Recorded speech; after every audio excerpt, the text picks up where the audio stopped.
vamos a hablar precisamente de este evento importante, este evento que de alguna manera, buena o mala, afecta a muchas personas.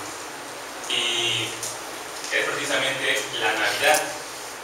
La Navidad, en algunos pocos días, en 4 días, mucha gente alrededor del mundo estará celebrando la Navidad. Para muchos de nosotros, escuchar simplemente la palabra Navidad puede traernos emociones agradables, ¿no? Escuchar la Navidad nos recuerda, nos remite a la cena navideña, la cena con la familia, la mesa llena de alimentos, reunidos primos, tíos que tal vez vienen de otras partes de la ciudad y se reúnen para tener este tiempo en familia. Pero también es cierto que para muchas otras personas la Navidad puede ser, o escuchar la palabra Navidad, puede ser causa de sentimientos negativos. Tal vez el recuerdo de cuando eran niños y se enteraron de la verdad de los Reyes Magos, o el hecho de pensar en las presiones sociales que existen conectadas a estas fechas, o simplemente ver cómo se ha pervertido estas fechas y cómo se ha caído en exceso. Y para estas personas posiblemente no quisieran que no existiera esta fecha de la Navidad. Cada vez que tienen que ir a las tiendas y las encuentran abarrotadas de gente y las calles llenas de tráfico, se disponen más contra el famoso espíritu de la Navidad. Tales emociones, hermanos, sentimientos positivos o negativos, pueden obstaculizar, oscurecer nuestro juicio y impedir que recibamos la enseñanza de las Escrituras con un corazón abierto. Y es por eso que quiero que me acompañen en oración para pedir al Señor su dirección en esta mañana. Vamos a orar. Padre bendito, te damos las gracias por la palabra, Señor, que tú has puesto para tu iglesia, que tú has dejado para tu iglesia. Gracias, Señor, por los hermanos que están reunidos aquí, y te ruego, Señor, que prepares su corazón, que prepares su mente, que abras sus oídos, que nos dé, Señor, discernimiento, entendimiento, Padre, para comprender la verdad, Señor, que tú esta mañana quieres que nosotros recordemos. Te pido esto, Señor, y que tu palabra sea predicada también conforme a tu voluntad, fielmente, Señor, y podamos comprender el verdadero significado de lo que tú quieres enseñarnos hoy. Te lo pedimos, Señor, en el nombre de Jesús. Amén. Los pasajes, hermanos, el pasaje que queremos estudiar en esta mañana se encuentra en el Evangelio de Juan, capítulo 1, y particularmente quiero que nos detengamos en los versículos 14, y de ahí vamos a irnos al 17 y al 18. Vamos a dar lectura en el Evangelio de Juan, capítulo 1, versículo 14. Quienes no, bueno, si tienen sus Biblias, lo pueden buscar. De todas formas, aparece ahí en la pantalla. Capítulo 1 de Juan, versículo 14. Dice así la palabra del Señor. Y aquel verbo fue hecho carne, y habitó entre nosotros, y vimos su gloria. Gloria como del unigénito del Padre, lleno de gracia y de verdad. Si buscamos en un diccionario la palabra habitar, vamos a encontrar el siguiente significado: vivir o morar en un lugar. Ese es el significado que encontraríamos en un diccionario, ya sea académico. En un diccionario español encontraríamos que la palabra habitar significa vivir o morar en algún lugar. De manera que cuando nosotros leemos en la Biblia que el verbo fue hecho carne y habitó entre nosotros, podríamos asumir que todo lo que el apóstol Juan está diciendo es simplemente que el verbo cambió de residencia. Antes estaba en los cielos, pero por 33 años decidió vivir aquí en la tierra por un tiempo, para finalmente regresar a su morada original. Y aunque esta idea en sí es impactante en sí misma, que el eterno Dios haya descendido a habitar en este mundo como uno de nosotros, lo que este texto dice realmente es más profundo de lo que leemos. La palabra que el apóstol Juan emplea es una palabra similar a la que es una palabra muy similar a una palabra que en hebreo significaba tabernáculo. Entonces la palabra que Juan está empleando aquí no es la palabra que normalmente se usaba en el idioma original para referirse a vivir o a morar en algún lugar. Significaba literalmente, esta palabra esquenoma significaba montar el tabernáculo o la tienda de campaña. Es lo que la palabra que usa aquí Juan, habitar, significaba literalmente. No era simplemente vivir o morar en algún espacio. Empleaba y incluía el significado montar el tabernáculo o la tienda de campaña. Lo que el texto realmente está diciendo es que el Verbo hizo su tabernáculo entre nosotros. El tabernáculo, como lo veremos con más detalle, pero aquí para quienes no estamos tan familiarizados con el tabernáculo, vamos a grandes rasgos a decir que el tabernáculo era una tienda portátil. Recordemos que los israelitas estaban en el desierto vagando durante 400 años, y Dios, en su deseo y en su anhelo de tener un acercamiento con su pueblo, de tener una comunión con su pueblo, de tener cercanía con su pueblo, decide edificar o decide construir, manda a construir esta tienda, este tabernáculo, que era una tienda de comunión, era una tienda de reunión donde el pueblo podía ver claramente la presencia de Dios. Era un lugar de comunión de Dios con su pueblo. Recordar que el pueblo estaba vagando, pero había un tiempo en el que el pueblo tenía comunión con Dios en esa tienda, en ese tabernáculo. También era una manifestación visible de Dios. El pueblo podía en cualquier parte del campamento mirar hacia el tabernáculo y recordar que Dios estaba en ese lugar. Era una manifestación, era una forma de que el pueblo recordara que Dios estaba ahí. También era un método. El tabernáculo sirvió a manera de enseñar de Dios a su pueblo en la antigüedad. ¿Por qué? Porque todos los elementos que encontramos y que vamos a ver en el tabernáculo, todos esos elementos señalaban hacia la persona de Cristo, apuntaban al Hijo de Dios. Era una preparación del verdadero tabernáculo que vendría. Cuando el tabernáculo también era la morada de Dios, era la casa de Dios, y cuando el tabernáculo ya no existió más, y entonces Jehová habitó en el templo de Salomón. El tabernáculo es la revelación de la verdad. Dios la empleó y fue hecho para enseñar verdad, la verdad espiritual.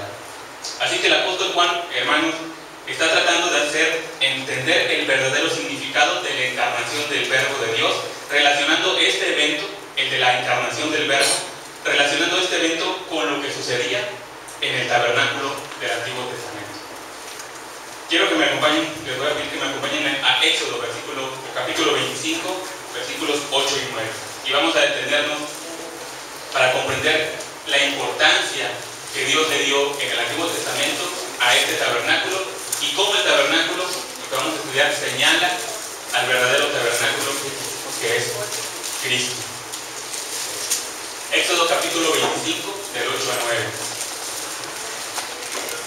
Dice así la palabra del Señor en Éxodo 25, hablando Dios a su pueblo, dice: y harán un santuario para mí, y habitaré en medio de ellos, conforme a todo lo que yo te muestre, el diseño del tabernáculo y el diseño de todos sus utensilios, así lo haré. Esa fue la indicación de Dios a su pueblo, que Él pidió que un santuario fuera edificado para Él. ¿Para qué? ¿Con qué razón? ¿Con qué motivo? Porque Él quería habitar en medio de ellos. Y a partir de este capítulo 25 en adelante, hasta el final del capítulo 40, lo que encontramos o lo que leemos en estos pasajes es una descripción detallada de la construcción y el diseño de este santuario de Dios. Lo que encontramos es detalladamente los utensilios, las medidas del santuario de Dios. Era una especie, como lo vamos a ver, de una tienda rectangular, que incluyendo el atrio, que era el patio, medía unos 45 metros de longitud por 23 metros de ancho. Para que nos demos una idea, una cancha de fútbol profesional mide 90 metros de longitud por 45 metros de ancho. Es decir, que el atrio entonces era la mitad de la longitud por la mitad de la anchura, ¿verdad? Entonces era justamente la mitad y la mitad. Era un espacio de 45 metros por 23 metros de ancho. Esa era la tienda de reunión, era el tabernáculo. El tabernáculo estaba rodeado por un atrio exterior. Vemos entonces aquí el tabernáculo y este era la parte exterior, el atrio. Y todas las personas alrededor, más bien todo el campamento estaba alrededor de este tabernáculo, de esta tienda de reunión. Y todo aquel que quería llegar a este punto para tener comunión con Dios tenía que atravesar todo el tabernáculo para entrar a este lugar. Así que lo que vemos antes de entrar a este lugar es la puerta del atrio. La puerta del atrio. ¿Qué significaba la puerta del atrio? ¿O qué representaba la puerta del atrio? Recordemos que todos estos elementos señalaban o preparaban, indicaban a la persona de Cristo. Entonces vamos a ver los elementos a la manera que nosotros podamos ver en cada uno de estos elementos la manera en que Dios estaba diciendo o mostrando, preparando la venida del Mesías de Cristo. La puerta representa a Jesús. Él es el camino a Dios. Dios le estaba enseñando a los judíos, a su pueblo, que Jesús sería la puerta hacia el acceso a Dios. Jesús dijo: yo soy la puerta, el que por mí entrare será salvo. Entonces todo aquel que quería tener acceso a Dios tenía que pasar primeramente por esa puerta, recordando que la puerta era el acceso a la presencia de Dios. Entonces, ya dentro del patio, ya habiendo pasado la puerta, los primeros dos elementos que encontramos en ese lugar, en el atrio, en el patio, era el altar del holocausto. Todas las mañanas y todas las tardes se sacrificaban un cordero. El altar del holocausto simbolizaba, representa y es, en primer lugar, la sangre. Se sacrificaban los corderos para perdón de pecados. Esto es una figura de la cruz, donde se sacrificó al Cordero de Dios y se derramó su sangre, satisfaciendo de esa manera la ira y la ira justa y santa de Dios. El altar habla de la sangre del Cordero, que en primer lugar perdonó nuestros pecados. Colosenses 2:13 dice: y cuando estabais muertos en vuestros delitos y pecados, y en la circuncisión de vuestra carne, os dio vida juntamente con Él, habiéndonos perdonado todos los delitos. También, en segundo lugar, esa sangre nos limpia de nuestros pecados. Primera de Juan 1:7 dice: pero si andamos en luz como Él está en luz, tenemos comunión unos con otros, y la sangre de Jesucristo, su Hijo, nos limpia de todo pecado. Entonces vemos que nos ha perdonado, el tiempo pasado nos perdonó completamente nuestros pecados, la sangre del Cordero. En un tiempo presente nos limpia de pecado y también nos justifica de nuestro pecado. En Romanos capítulo 5, versículo 9 leemos que mucho más estando ya justificados en su sangre, por Él seremos salvos de la ira de Dios. El altar del holocausto también nos recuerda a la muerte de la carne. Recordemos, bueno, también en ese lugar la persona o cualquier israelita, cualquier judío, cualquier persona del pueblo de Dios que reconocía su pecado, él tomaba un animal dentro de su rebaño, un animal sin mancha, sin defecto, atravesaba todo el campamento para llegar a este lugar, al atrio, y ahí él sacrificaba ese animal como señal de sustitución por sus pecados. Y ahí ese fuego consumía al animal. También recordando, preparando que la muerte de la carne también sería la muerte de la carne de aquel pecador.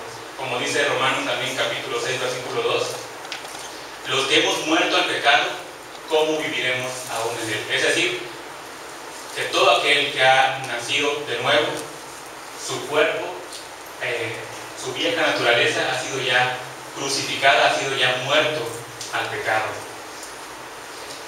El segundo elemento que encontramos ya en el atrio es este elemento, la fuente de purificación o el lavacro. Estaba hecho para que los sacerdotes se lavaran los pies y manos. Es símbolo del creyente de ahora que se lava los pies, es decir, su andar diario. El agua simboliza la palabra de Dios. La palabra de Dios es la que nos lava diariamente en nuestro diario vivir. Efesios 5:26 dice que habiéndola purificado en el lavamiento del agua por la palabra, es decir, la manera en la que el creyente se purifica diariamente es a través de la palabra. Entonces, este lavacro, este elemento, simbolizaba el lavamiento a través de la palabra de Dios. Ya dentro del templo, ya el primer lugar con el que nos encontraba o el que se encontraba el sacerdote era el lugar santo. Y en este lugar habían tres elementos. El primero de ellos es el candelabro. El candelabro representa principalmente dos cosas. En primer lugar, a Jesús, quien en varias ocasiones dijo: yo soy la luz. Recordemos que en este lugar no existía ninguna otra fuente de luz más que el candelabro. Estaba rodeado completamente y no había acceso a luz, y el candelabro era el único elemento que era la única fuente de luz, recordándonos o preparando a la persona de Cristo, diciendo que Él era la luz del mundo, Él era la luz de los hombres. Y también el candelabro era una figura del ministerio del Espíritu Santo iluminando al creyente. En 1 Corintios capítulo 2 leemos que el hombre natural no percibe las cosas que son del Espíritu, porque para él son locura, y no las puede entender porque se han de discernir espiritualmente. Entendemos, hermanos, entonces que el ministerio del Espíritu Santo es dar luz, iluminar, dar discernimiento para que el creyente pueda comprender las verdades espirituales. Entonces, este elemento del candelabro era una figura también del ministerio del Espíritu Santo que iluminaría a la mente del creyente. El siguiente elemento que encontramos es la mesa de los panes de la propiciación. Era una mesa que sostenía 12 panes. En ese lugar, o más bien, esto era una representación de Cristo como el pan de vida, como lo leemos en Juan capítulo 6, versículo 65, que Jesús dijo: yo soy el pan de vida, el que a mí viene nunca tendrá hambre, y el que en mí cree no tendrá sed jamás. Entonces, esta mesa de los panes de la propiciación era una figura de la persona de Cristo. También era una figura, era una forma de enseñar por parte de Dios de su provisión y de su sustento. En el mismo libro de Éxodo leemos Dios dando esa instrucción: y pondrás sobre la mesa el pan de la propiciación delante de mí continuamente. Viendo entonces que Dios era quien proveía y sustentaba. Los panes eran cambiados cada sábado. Entonces el sacerdote cambiaba los panes por uno nuevo, y esos panes el sacerdote era para consumo propio. Entonces, recordando que Dios mismo era quien sustentaba y quien proveía esos panes. Y también representaban o simbolizaban a las 12 tribus de Israel. Eran 12 panes, y esos 12 panes simbolizaban de alguna manera a las 12 tribus de Israel que estaban en la presencia de Dios. El tercer elemento que encontramos al final, antes de entrar a la siguiente parte del tabernáculo, antes de entrar al lugar santísimo, antes de entrar a ese lugar, estaba la mesa, el altar del incienso. Era el elemento que se encontraba antes de entrar, antes de acceder al lugar santísimo. Nos habla de dos cosas principalmente. En primer lugar, nos habla de la adoración. La forma por la que se llega al Padre es por medio de la adoración. Los sacerdotes, cuando se quemaba el incienso, era el momento en el que los sacerdotes oraban, hablaban con Dios mientras se quemaba el incienso. También el altar del incienso era una figura de Jesús. La forma de llegar a Dios es Cristo. Leemos en Juan capítulo 14, versículo 6, que Jesús dijo: yo soy el camino, la verdad y la vida, y nadie viene al Padre sino por mí. Mostrando nuevamente que Jesús era el acceso al lugar donde el Padre se encontraba. El siguiente elemento, vemos aquí, antes de entrar al lugar santísimo, vemos el velo del lugar santísimo. Se encontraba antes, era lo que separaba el lugar santo del lugar santísimo. Este velo tapaba la presencia de Dios hasta el tiempo del sacrificio del Hijo, donde el velo del templo se rasgó por la mitad, enseñando una vez más que Jesús es el camino a Dios. Como lo leemos en Lucas, dice: el sol se oscureció y el velo del templo fue rasgado por la mitad.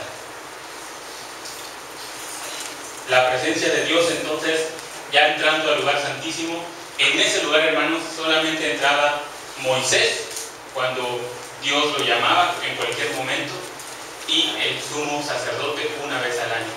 Nadie más podía entrar a ese lugar, solamente Moisés cuando Dios lo llamaba, o el sumo sacerdote una vez al año. Era el lugar en el que la presencia de Dios se manifestaba físicamente, era el lugar en el que Dios hablaba con Moisés cara a cara. Era el lugar, como la palabra dice, era el lugar santísimo, era el lugar donde la presencia misma de Dios se manifestaba.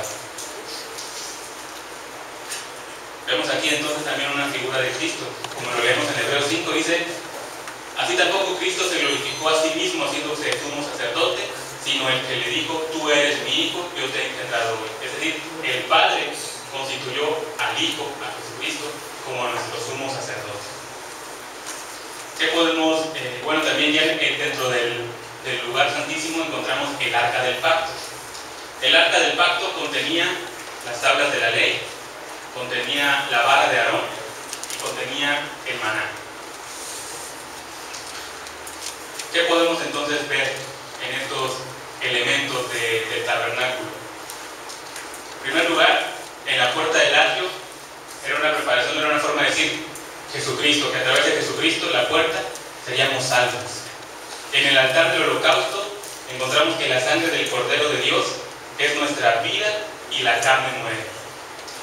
En el lavabro, la palabra de Dios es la que nos lava en nuestro andar diario.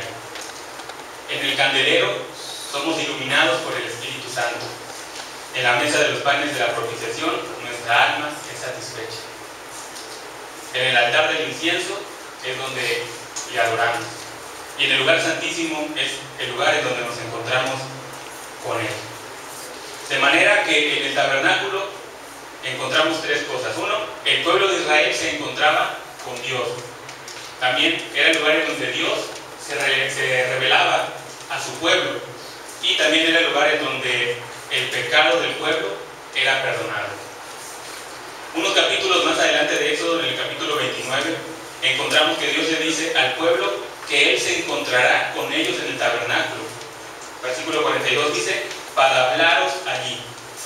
Allí me reuniré con los hijos de Israel, y el lugar será santificado con mi gloria, y santificaré el tabernáculo de reunión y el altar.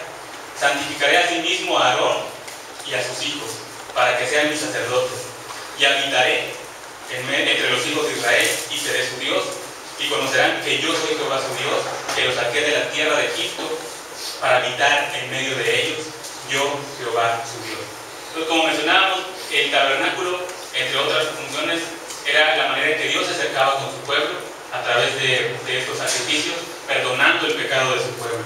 Pero no debemos perder de vista que la principal razón del tabernáculo era la morada de Dios en medio de su pueblo. El Dios eterno, el Dios santo, el Dios justo, queriendo tener comunión con su pueblo, habitando en medio de ellos.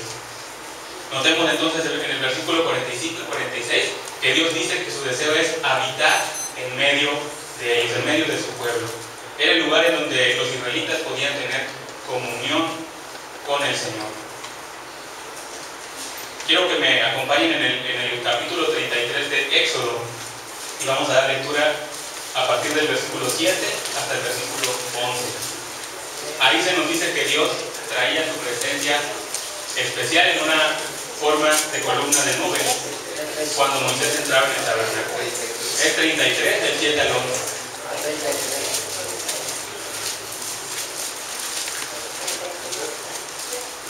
Se nos dice ahí que Dios traía su presencia especial en forma de una columna de nube cuando Moisés entraba en el tabernáculo. Dice, todo el pueblo estaba atento a ese momento tan importante cuando Dios venía a encontrarse con Moisés. Se levantaba cada uno a la puerta de su tienda y adoraba. Versículo 11. Y hablaba Jehová a Moisés cara a cara, como habla cualquiera a su compañero. Vemos entonces que el deseo de Dios era tener comunión y cercanía con su pueblo. Versículo siguiente. Bueno, todo esto hay un detalle más al final. En el capítulo 40, cuando la construcción del pueblo fue concluida totalmente, la gloria de Dios descendió y bajó por completo. Leemos, aquí está en la pantalla. Entonces una nube cubrió el tabernáculo de reunión, y la gloria de Jehová llenó el tabernáculo. Y no podía Moisés entrar en el tabernáculo de reunión, porque la nube estaba sobre él, y la gloria de Jehová lo llenaba. Y cuando la nube se alzaba del tabernáculo, los hijos de Israel se movían a todas sus jornadas. la nube no se alzaba, no se movían hasta el día en que ella se alzaba. Porque la nube de Jehová estaba de día sobre el tabernáculo, y el fuego estaba de noche sobre él, a vista de toda la casa de Israel, en todas sus jornadas.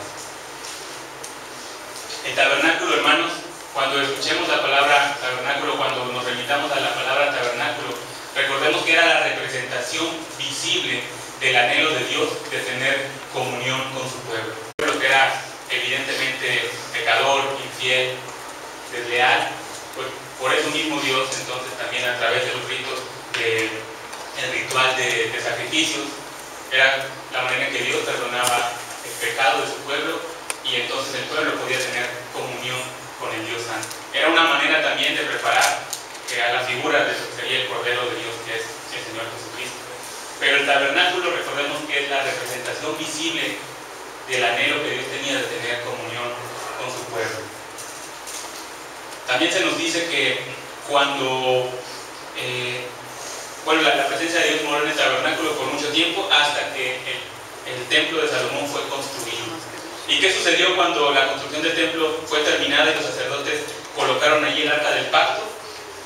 Primero de Reyes, capítulo 8, se nos dice que cuando los sacerdotes salieron del santuario, la nube llenó la casa de Jehová, y los sacerdotes no pudieron permanecer para ministrar por causa de la nube, porque la gloria de Jehová había llenado la casa de Jehová. Lo que había sucedido exactamente al concluir la construcción del tabernáculo, volvía a suceder aquí en el templo. La gloria del Señor había llenado la casa. Y allí, hermanos, continuó Dios manifestando su presencia especial en medio de su pueblo por cientos de años, hasta que Dios entregó al pueblo de Israel en manos de los babilonios, por causa de, ¿qué creen?, del pecado del pueblo. En el capítulo 36 de Segundo de Crónicas leemos este relato. Voy a leer nada más el capítulo 15. Dice: y Jehová, el Dios de sus padres, que dice que envió constantemente palabra a ellos. ¿A quiénes? A su pueblo, a los israelitas.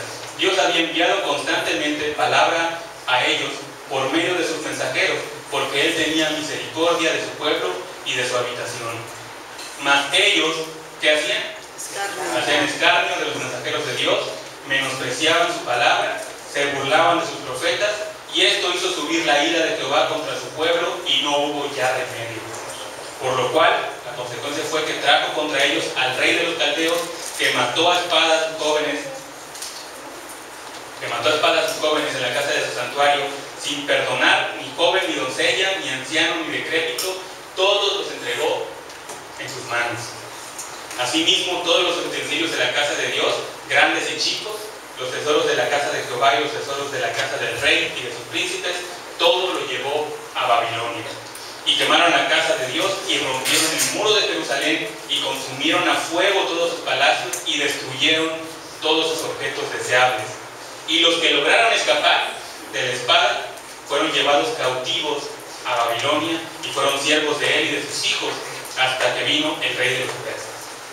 Vemos entonces Dios queriendo tener comunión con su pueblo, levantando el tabernáculo, levantando el templo de Salomón, y Dios habitando físicamente y visiblemente en medio de su pueblo para tener comunión con él. Pero por causa del pecado, por causa de la abominación de los israelitas, Dios decide también abandonar, o más bien permitiendo que sus enemigos los atacaran. Esto es una descripción, lo que leemos aquí, es una descripción de lo que sucedió, es una descripción de los eventos tal como sucedieron. Pero en el libro de Ezequiel leemos una explicación como, digamos, espiritual, una explicación teológica de lo que realmente ocurrió durante la cautividad babilónica. En el capítulo 8, Dios le muestra a Ezequiel en una visión los pecados que el pueblo de Israel estaba cometiendo. Los israelitas habían tenido el atrevimiento de introducir a sus ídolos abominables en la casa del Señor. O sea, hasta ese grado habían llegado de introducir ídolos al templo, al lugar donde Dios moraba, ídolos ajenos a lo que Dios había establecido.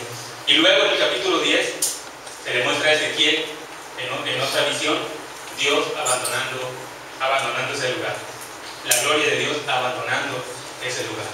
La ciudad de Jerusalén fue destruida por los babilonios, juntamente con el templo, y por otros 600 años el pueblo de Israel no volvió a tener la bendición de la presencia de Dios en medio de ellos, hasta aquella primera Navidad en el que el Verbo se hizo carne y puso su tabernáculo en medio de ellos. En ese bebé indefenso, acostado en un pesebre sucio y rodeado de animales, estaba, hermanos, el tabernáculo definitivo de Dios en medio de su pueblo.